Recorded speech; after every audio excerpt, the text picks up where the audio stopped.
Hello, everyone, and thank you for joining us for episode 119 of the MeepleCore Gaming Podcast. I'm your host, Tim Jennette, the Metal Meeple, and in this episode, I talk about the board games Megacity Oceania, Sorcerer City, and more.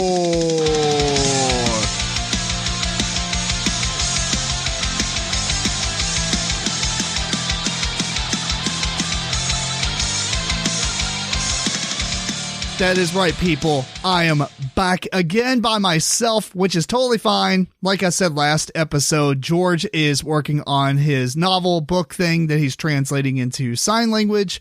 So we were going to record a podcast today together, but I just wasn't able to stay up late enough. But randomly, I woke up in the morning. I'm recording this literally at like 3 in the morning. It's great. So I fell asleep and got up, and now we're ready for an episode. George will be back on the next episode and going forward. I am not going to make this one as long as the last one or the ones before that. Probably maybe 30, 45 minutes. I just wanted to try to keep the weekly podcast going here and not skip a week. So without further ado, Alexa, ask a random question. Here's a question for you. If you could be a cartoon character for a week, who would you be? A cartoon character. Well, I really like the X-Men, so maybe doing something like Wolverine or Gambit. That would be kind of fun. For a week, though, I wonder if it means inside of the episode, which would be way crazier, or if in real life. Now, if I had to choose, maybe, I don't know. I mean, Wolverine and the X-Men and stuff is pretty cool. I really like Gambit. However, if we're talking about cartoons, we must also be talking about anime, and that would be awesome too, to be someone like Rurouni Kenshin, or I can't remember the main character's name from Ninja Scroll. That'd be kind of crazy. Or even Akira. Oh man, there's so many cool characters that you could be. So many cool cartoons. I don't know. Let's just stick with kind of generic and go with X-Men. Probably Wolverine or Gambit. I'm going to stick with that. Anyway, not much has been going on since last episode, since it's, the same stuff. And once you're playing video games, you kind of play them for a few weeks. I have been playing a lot more League of Legends Wild Rift on the mobile, on the phone. I have an iPhone. And man, this thing is really addictive. I mean, League of Legends in general is really addictive if you like the MOBA type of games. But this one in general is just really crazy good, because I think because I came in with like no learning curve, simply because I'm very familiar with League of Legends. So it's really fun to just have that edge up on a lot of people. A lot of people do not give a crap about the, like the role that they're playing, I guess, because in League of Legends, you kind of play somewhat like a sports game where you have like a top lane and a middle lane, and two people go down on the bottom lane, which is usually supports and your AD or, damage kind of guy. And then you have a character that runs around in the jungle, and that's called the jungler. So in this, though, a lot of people just do whatever sometimes. It's kind of fun because it does work. I mean, it's a much shorter game. A lot of stuff is propelled really quick.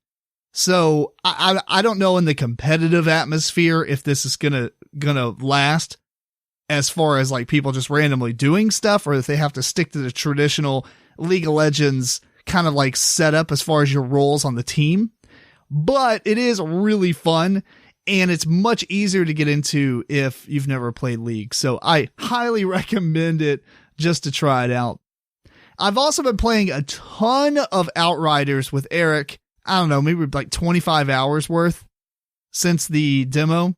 And I got to tell you, it's really, really fun. There are some things I'll nitpick on the game about, just random things, like you're deep into the game and no one really should be there according to the story, but you find these like wanted posters. It's like, why are these here? Stuff like that. I mean, if you don't really get turned off by random non making any sense story things like that, then it's not really going to be a big deal. The game is pretty linear, and I've heard that the end game is pretty neat. We'll see about that as far as the content goes at the end game, but right now it does seem like there's very little direction that you can go outside of what the quest tells you to do. You know, go here, move around, kill some guys, you know, go click on this object. Go click on this object. You're either finding things or returning things. And so it's, I don't know. I really have a lot of fun with the game. So I'm not trying to only pick on the bad stuff.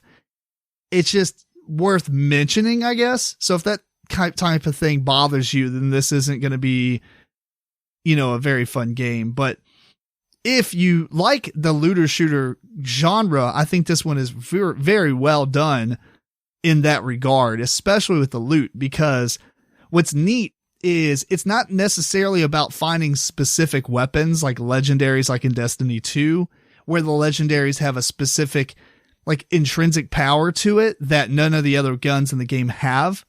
In this one, it's more like you have mods and you have 3 different tiers.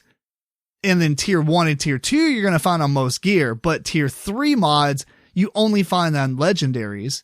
And what's neat is you can break down the legendaries just like you could break down any other guns. It's called dismantling, and you'll get some stuff from it, but mostly you'll get those mods and you can put those into other guns. So if you find a legendary that you're not really thrilled about, like you don't really play with shotguns or something, you can disenchant it, or well, that's a Diablo term. You can dismantle it, collect those mods and put them on a weapon that you actually like, you know, or if you find a legendary and you really like that type of weapon, but you don't really care for one of its mods, you can slot in a different mod in its place. So you can kind of customize your gear that way, which is amazing. It is absolutely really cool. However, I don't know why you're not able to change the colors of your armor or your weapons and stuff. Now, I'm not at the end game, so I don't know if something like that actually unlocks. It would be kind of neat and very smart, but you know, sometimes you're running around like a bright yellow gun, and I'm just not into the color yellow anyway. But it just clashes with the outfit that I have on. You know, I'm all about the fashion before function, right? It would be nice if you can customize it. And I know it's a thing because in the game, you can actually customize your van that is mostly cosmetic, or actually all is cosmetic, simply because the van does nothing besides show up in cutscenes, and it's at the little camps that y'all make as you go through the story. You can also customize your banner and stuff, which as you're walking around, you plop the banner down in an area to fast travel to, which is kind of neat. But if you're playing with 3 people, you kind of want to see what their banner looks like sometimes. So if the same person keeps throwing down the banner, I don't know. It's just a little bit of, there's a little things, right, that to me, but overall the game is very good and very fun. I'm absolutely happy that I got it. And I believe it's worth $60. I'll revisit that statement once we get to the end game and see what kind of content that provides.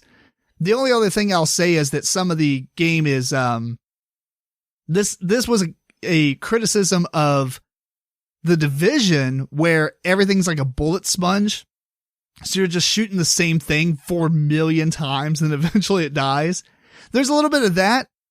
Oddly enough, games like Destiny 2 and even Borderlands, you were shooting the same thing a whole lot, but it made it a little bit more interesting. This is really difficult. If you play on the highest world tier that you have unlocked, it is a very hard game. And so when it comes down to that math between how does it make it harder, it increases like the health and everything of the enemies. And so you're just shooting them a whole lot more. And then you've got those weird things where there's loot boxes, or not loot boxes, but the restock your ammunition for all your weapons boxes in the middle of areas where people haven't really even been to. So, I mean, I guess maybe they've been to, I don't know the whole story, but it seems basically with the story that you're going through, it wouldn't make any sense for that kind of stuff to exist where you're at. Now, gameplay wise, it really does make sense. However, if you're going to limit ammo to what you can carry, I don't know why they would put so many restock boxes all over the game. So little things like that, just kind of, However, the game itself, again, is really, really good. So I'm having a lot of fun with it. Yeah, that's about all I've been up to, other than I did bust out my Kingdom Death Monster finally and am starting to put those together. Very excited about that. I don't know if I'll solo it. I really want to play it with somebody else. Maybe when COVID kind of gets to the point where everybody's jumping around to each other's houses more and more and more, Eric and I will get together and maybe duo this one, 2 characters apiece. That's probably what will happen, but we'll see. Anyway, if you're interested in supporting the show, just a real quick plug, please visit MeepleCore.com, click that Humble Bundle link, and it's going to take you to Humble Bundle. Now, while you're there, you can check out Outriders and purchase that. However, if you buy something from the bundle portion of the store, you can choose a slider that will put more money to us or less money or whatever you want to do. More money towards charity is always the good choice. However, anything that you buy while you're under the partner link will help us out. You can check out patreon.com/MeepleCore. And even more importantly than financial support is going on to your favorite podcast application and rating our show, because that is going to allow us to reach more audience. And I don't even care about the money. There is a monthly cost to this. I'm okay eating it. It's fine. When people buy things for us, I put it straight into all of that. So the money either goes into more equipment, which is how we got some of the lighting and stuff that we have, and the microphone stands and all that. So all the money I get does go back into the show. However, I would much more prefer more audience and people listening, and especially people just emailing us and stuff and, messaging us on social media. That is some of the funnest things ever. I really like when people reach out to us. It's really cool. Even if you're just saying something or disagreeing with us, I don't care. It's awesome. It just means that you're listening and you're responding. It's really fun stuff to go through. So without further ado, like I said, I'm going to keep this one a little bit shorter. And there's 2 games that I played recently that I probably will not play with George for a very, very long time. So I figured I would cover them in this episode. And those 2 games are Megacity Oceania and Sorcerer City. So first up, we have Megacity Oceania. This is a 2019 game published by Hub Games. Designer is Jordan Draper and Michael Fox. And I forgot the tagline that George likes to read now. Build a city on the sea, but will your newest building survive the perilous journey? This is a city building game, as you notice by the name. And what you're actually doing, I believe this one really fell under the radar for a lot of people because it came out 2019, and I believe maybe let me check the versions here. Yeah, the 2019 version was October of 2019. So you're talking a few months before COVID really started to take off. I mean, maybe even 3 or 4 months, but by the time it came out to retail, this game, I believe, just kind of went away and started to go on clearance like halfway through the pandemic. So if you've never heard of this game, I understand. That's the reason why I point this out. But if you're interested, well, first off, let me tell you more about it. Basically, this game has a bag full of 1 million pieces. It's like 150 different pieces. There's 50 pieces of each type. There's glass, concrete, and steel. What you'll be doing is getting a lot of those pieces out of the bag and stacking them on these hexagon tiles. And then on your turn, you can also push it into the main area. That's kind of what you're doing. You're building structures, or I guess skyscrapers. This is a dexterity game where you're building them on those hexagons and push them in. So let me give you a more detail. You have about 6 actions that you can perform on your turn. There are a row of contract cards right out in the middle. You can get one of those. You can have 2 of those at a time. There's also these platforms, and you need the platforms because that's what you're using to put all your pieces on to build that skyscraper. Story of the game is you're basically building a new city in the ocean on these platforms. So go figure. Those platforms are double-sided. So when you get one, right, that's one of the actions. You can get one. You may not like the color that it is. Maybe it's a red and you have a blue contract. Thankfully, though, the other side of that hexagon or that platform, you can do what's called rezoning as an action. You can flip that over, and now you have the other side, which in this case would be blue, which would match our contract. If you don't like what's available to you on those, you can use a different action. On your turn, you get 2 actions, basically. And so another action you can do is a refresh the contracts, where you choose one of the color contracts and put it on the bottom of the stack, essentially. And you're always allowed to look through the stacks to know what's coming up next. You just have to put them back in the right order, or the order they were in. You may not like the platforms that are available. You can also use an action to refresh those by clearing them and put 3 new ones out. There's the bag drawing action, which allows you to reach into the bag, shuffle it around a little bit, draw 3 of them out. If you really want one specific type of piece, you can say concrete and then draw 1, right? So you can do that either way. And that's pretty much all the actions. So you're just really getting contract cards, getting platforms, and getting pieces, and using those to build on the platform that you have. There are some stipulations with some of this stuff. The platform has 3 different white dots that represent like utilities, water, electric, and sewage. You must cover those with a piece. And there's also a hexagon on there called the vent, which not only shows you what the other side is, like if you're building on a red tile, that vent might be purple. And it also means that like if you flip it over, it's a purple tile. And you cannot build on that spot unless you're forced to. So in the contracts, there's also a stipulation for building in which it might say you can't use any glass building pieces or concrete, or maybe you have to have an arch, meaning you have to kind of have a hole in your building that you see through. Or maybe the bottom has to have like a courtyard, which is like an opening. It explains in detail in the rule book on how to do those things. There's also one that says that you must build on the vent as well. So there's a couple of different things. On top of that, it tells you how many pieces you must use. Some of them have like a plus, so maybe you have to use 6 pieces, or maybe you have to use 7 plus. The reason pluses are nice because the buildings have to be a certain height. Most of the buildings will be like 35 or 45 or 55, something like that. Some of the buildings get taller though, and you have to be 75, and these are millimeters. The game does come with rulers that you can stack up next to your platform to determine the height of your building. Some of the ones that allow you to add more pieces, you can build a crazy tall building. You don't have to meet, or you don't have to just be 35 or whatever the height requirement is. You can go above that, because whoever has the highest building or the tallest building gets the little tallest building marker on their thing, and that will give you bonus points at the end of the game. You also get a point for taking it every time like the tallest building changes. So between turns, if your other people are going, the other players, that's when you're stacking all your pieces on one of your platforms, and then when it's your turn, you can choose a delivery action, which is a different type of action, that you will slide your platform into the main area and attach it to the central park or one of the other hexagons, or platforms that players have put into this mix as well. There's some other stuff. I won't really get into all of the rules, but you can replace the piece on the park and it gives points to everything around it and things like that.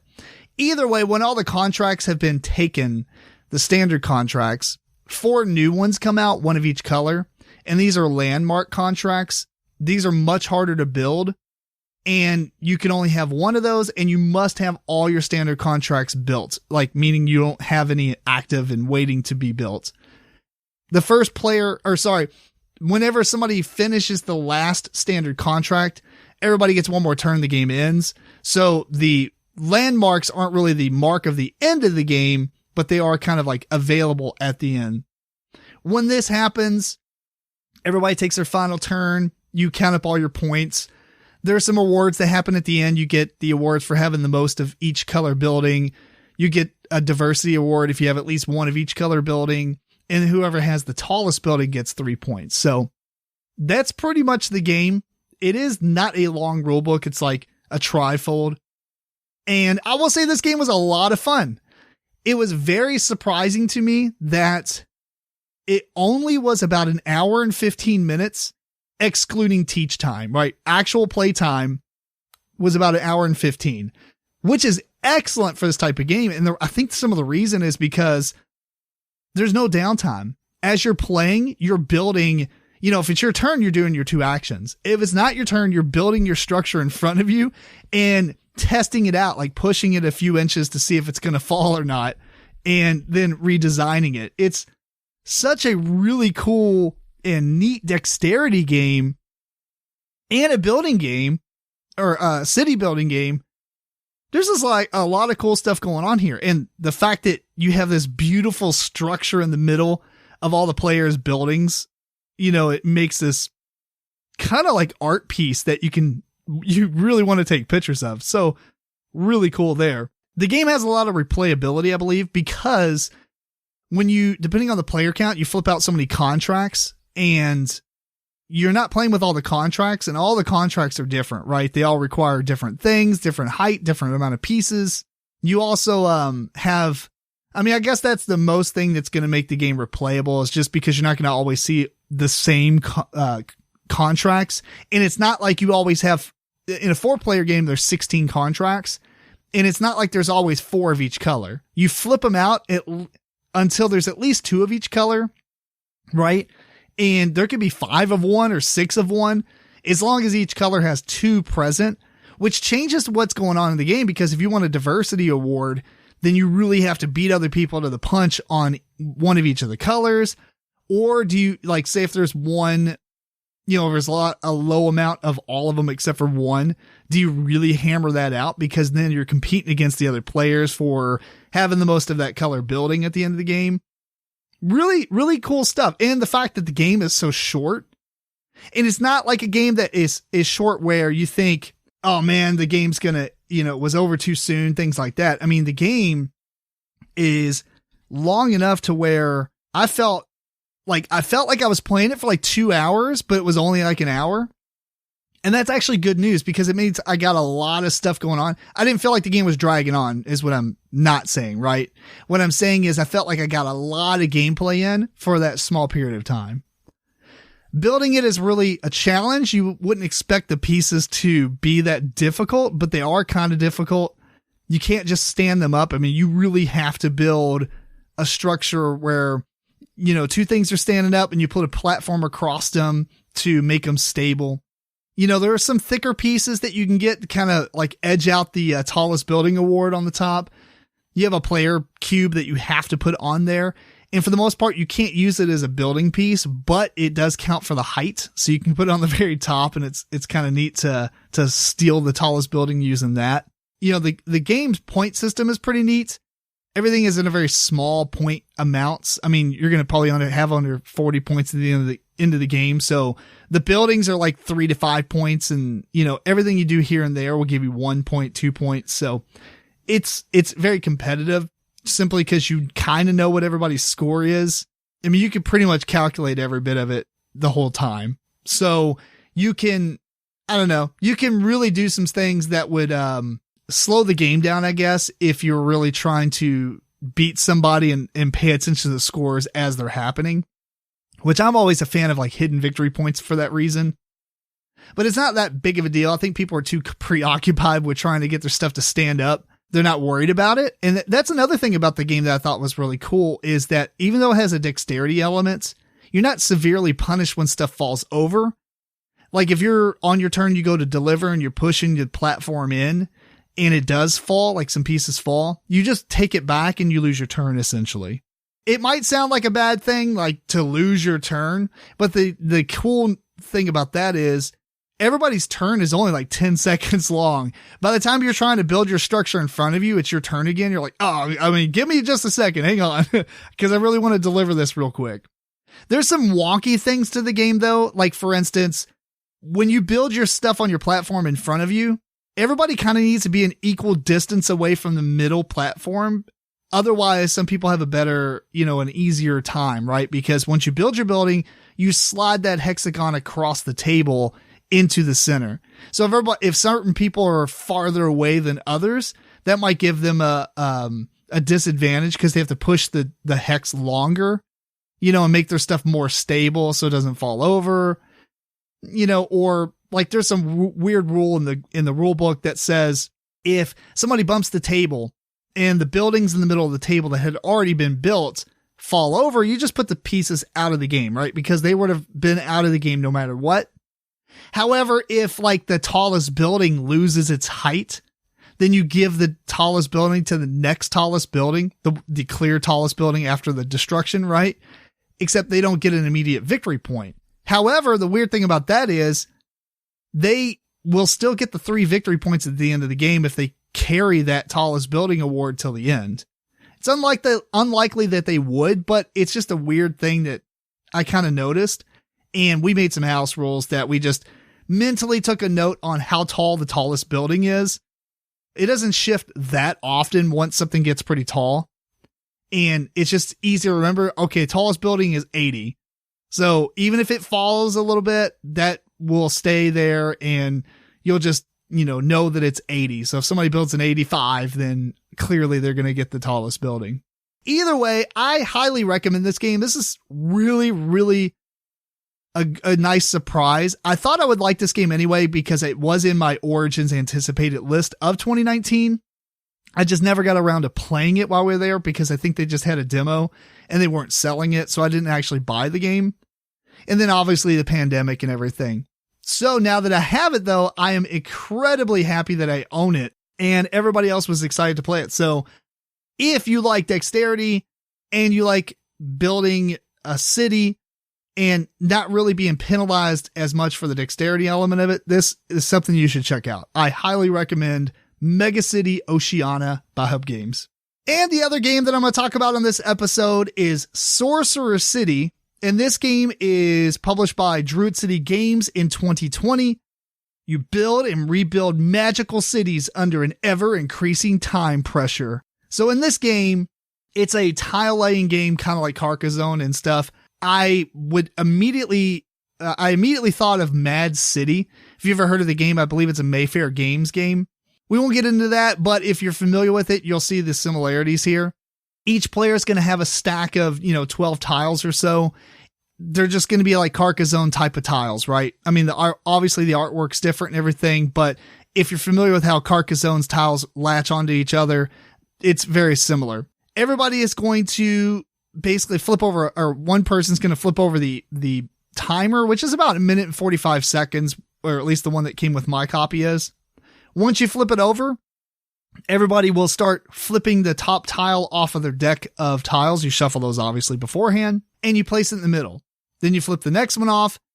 If you take another tile off your deck, then you can't reorganize anything already out there. So you can move the one that you have in your hand around as much as you want, but once you let go and draw another one, it's set in place. Unlike Carcassonne, things like that, there are no requirements to placing any tile. You can put them however you want. Obviously, you want to put them in specific ways because if you put, they're all colors, right? So if you put blue next to red, that doesn't really do anything. However, there might be reasons you do want to do that. Sometimes you don't have an option, but there's no actual requirements that make you do certain things. You just put the tiles out however you want. Your score is going to be good or bad. Like I said, everything has like a blue, red, green, yellow color to it. Once you're done placing all your tiles and everybody else is finished, or the hourglass or timer, whatever timer you're using, I think there's a free app for it as well, or you can just use any timer on a phone. Once that timer goes off, you don't get to place any more of your tiles in your stack. So it is a quick game, right? You want to go fast because you're going to get more tiles, and throughout the game, you still have the same amount of time to do the build phase. Once everybody has done this and the timer runs out, you're going to go to the scoring phase in which you get points. And the way you get points are some of your tiles have shields on them that actually say stuff like, for every yellow in a contiguous area with the starting from this tile, you'll get points for, or every blue in a straight line, you get points for, or there's even one that says for every scoring shield that's adjacent to this, even diagonally adjacent, you'll get points for. And you have this track off to the left that's going to track your blue, your red, your green, and your yellow. Or blue, red, yellow, and green. Blue is specifically for, it's called raw magic. So after you're done building and scoring, you have these 3 cards that you can choose, which is the other 3 colors. Everybody puts one face down and then flips them out. And then you will convert all your blue into that color. there's a reason you want to choose certain ones over the others, right? Based on if you want to be first pick in that color category or not. The red color, which is next, is the influence phase. And that's where there's this board out in the middle of the table that have these influence cards. And the idea behind that is whoever has the most red color points or whatever influence gets to pick, or gets the, you play the game over 5 years. Each year is essentially a round, which is, I'm going to explain one full round. So in year 1, you'll get like 6 points or something like that. Plus you also get to activate the influence card that's under it. The second player gets to choose one of those two. The third player gets whatever the second player didn't choose. And then like the fourth and on kind of get a choice between an extra buy in the buy phase or some money. I think it's 5. These influence cards do random things. Sometimes they'll allow you to kill monsters, which we'll talk about. Sometimes they'll allow you to draw new tiles from the vendor area without purchasing them, but sometimes, allow other players to do so as well. So there's a lot of cool little things that go on. There's a huge stack of these cards, and you really only flip out 4 of them. After the influence phase, you go on to the buy phase.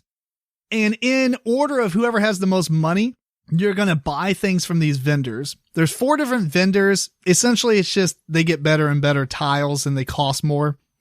If you got over $20, you also get a second buy. And if you are 4th and beyond in the influence phase, which was previous, you can choose an extra buy or $5. So it gives you some options to buy more tiles. There's also some wild tiles that you can purchase. There are always 7. These tiles will do a lot of cooler things. I mean, they obviously have different configurations. They also have like abilities on them that activate in certain phases. Like for instance, there's one that will activate and give you prestige points, which is the green color, for every 3 yellow gold that you have gotten that round. There's some other ones that will give you different abilities during the build phase to move tiles. So you can place them, and as long as you activate them before the timer runs out, you can move a tile with that color to anywhere on the board, right? So there's a lot of cool stuff and interactions that you can build and put into your, think like a deck builder type of thing. After that, everybody does their purchase. Then it's going to get a prestige phase. You simply just convert your green into actual victory points. That's pretty much one round. Oh, well, the last thing is during that, you also get a monster for the next phase. You shuffle that at one. Everybody gets one monster tile, add it to their stack. So for instance, at the beginning of the game, you do a tier 1, tier 2, 1, tier 2, tier 2 for basically rounds 2 through 5, right? Of monsters. So maybe the first monster is like a dragon. And this dragon, all the monster tiles are 6 of each. I mean, there's a couple of exceptions, but most of them, there's 6 tiles of each. And they are just different colors, just like your other tiles. However, there's a card that stays out in the middle of the table that tells you what the power is. Like the dragon comes out and it'll destroy a tile that you attach him to.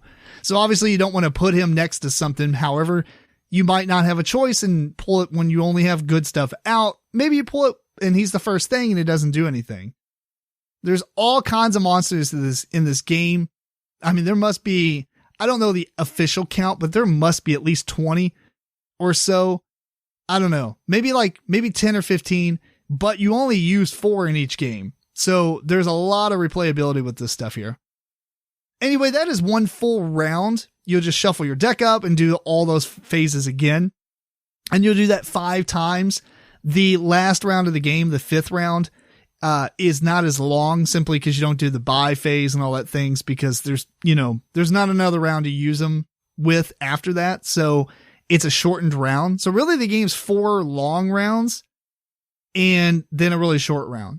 And this game, I mean, it's still quite a bit long. I mean, it's, maybe an hour and a half-ish, I would say, with 4 players at least. I don't think the player count would really dramatically change it. Maybe it could change it a little bit with 6 players or so. But with 4 players, it seems to be really, really cool.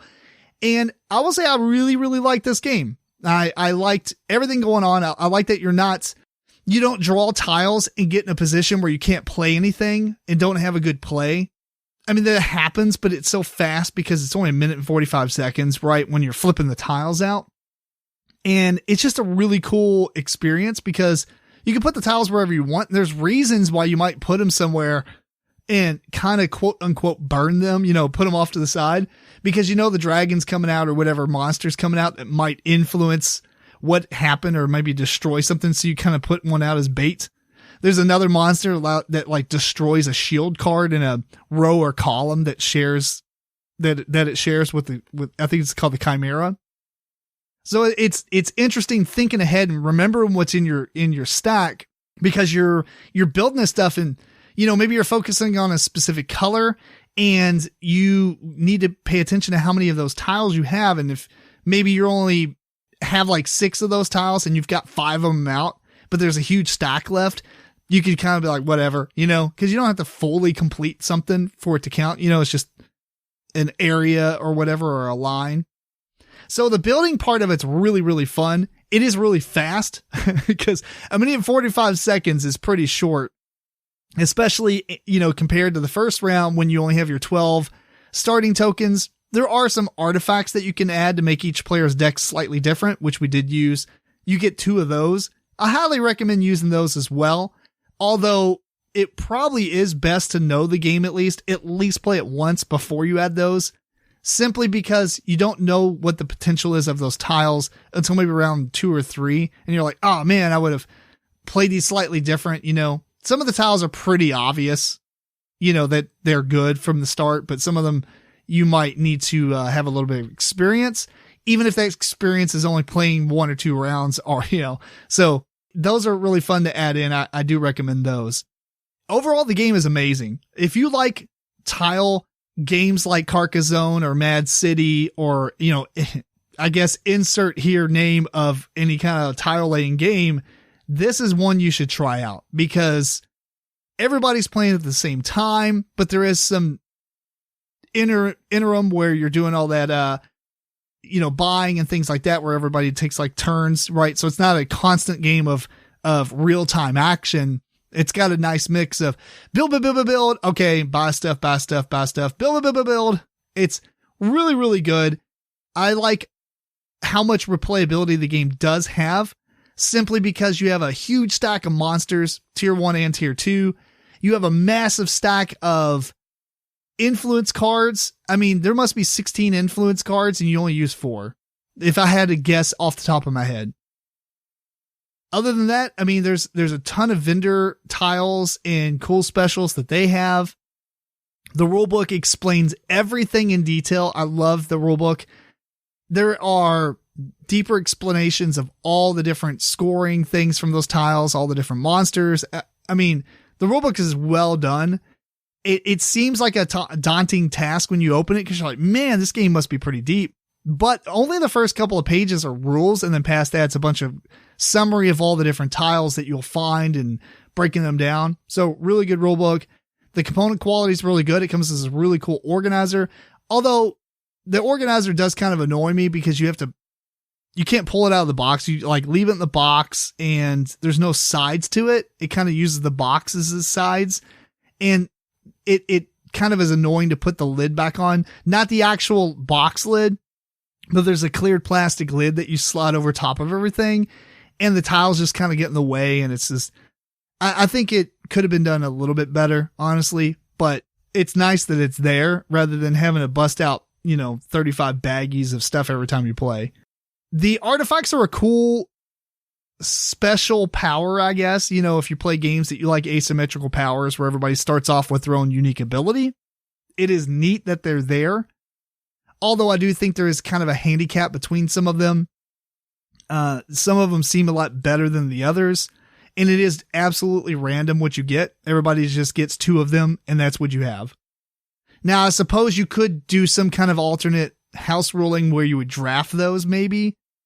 Maybe everybody drafts. I don't know if there's enough to do this, but, because the game is 6 players, but you could draft like 3 and then just choose 2 of the ones of the 3 that you drafted. That'd be kind of a neat thing. And then lastly, all the prestige that you're getting, there's these tokens, like basically cardboard chits, like gold that you would find in every game. There are different denominations. They're clearly colored and different shapes and things. And that's kind of neat. but I feel like the game probably could have just had a score track, honestly, simply because you don't really use, unless some of the monsters do something, you don't use any of the money. You don't use any of the money or the prestige points for anything else other than scoring at the end of the game. So I felt like that was kind of a necessary amount of money chits to pass out and stuff. It could have just been a score track. But either way, the game is very, very awesome. I really like it. Yeah, I'm keeping this one, and I highly recommend you playing it if you like tile laying games. Anyway, that is Sorcerer City. All right, well, I think that was long enough here by myself. Hopefully that was entertaining. Some people did reach out to me about the previous episode, and they were like, you did a great job by yourself. Although the top 5 list didn't appeal to them simply because it's all miniature based stuff. So if you haven't listened to that episode and you like hobby miniature games or collectible miniature games, I recommend it. But if you don't care about that, or if you want to let me know how this episode went with me talking about a couple of games alone, please feel free to email me at MeepleCore@gmail.com or hit me up on social media. But until next time, I want to thank you for tuning into episode 119 of the MeepleCore Gaming Podcast. This episode was recorded on April 14th, 2021. Please send questions and comments to MeepleCore@gmail.com. Follow MeepleCore on Twitter, Facebook, Instagram, and check out the video versions of the show on YouTube.com/MeepleCore. Until next time, this is Tim Jennette, the Metal Meeple. Keep on rocking and rolling dice.